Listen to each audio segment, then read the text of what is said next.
Qur'on o'qiganlar, yodlagan, o'qigan insonlarga qiyomat kunida Alloh qorilardan oldin, Qur'on o'qiguvchilardan oldin, xoh qizlar bo'lsin, xoh o'g'illar bo'lsin, bu yerda jins aloqasi yo'q.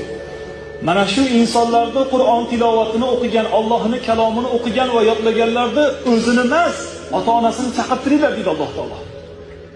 Ota-onasini chaqirtiringlar deganda chaqirilayotgan ota-onalarda Allohning e'tiborini qarang, piyoda yurishmasin deydi Alloh taolo. Meni huzurimga jamoatning ichida piyoda kelishmasin deydi Alloh taolo. Farishtalarni xizmatga buyurib, tillodan bo'lgan kursilarda Qur'on o'qigan insonlarning ota-onasi ko'tarilib keladi.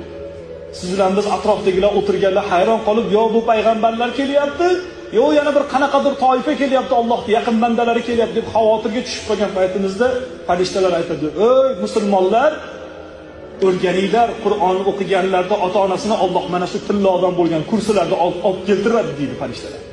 Va ularga hali shu ham yetmaganidek, mana shu tillodan bo'lgan kursini ko'tarib kelayotgan paytida quyosh va undan-da yorqinroq bo'lgan tojlar kiydiriladi Qur'on o'qiganlarda ota-onasiga.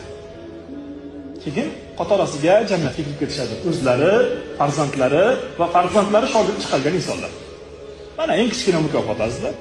Kattasini haqida gapirmay qo'yar, kattasi haqida gapirsam, hamma Qur'on o'qishga o'tib ketib qoladi.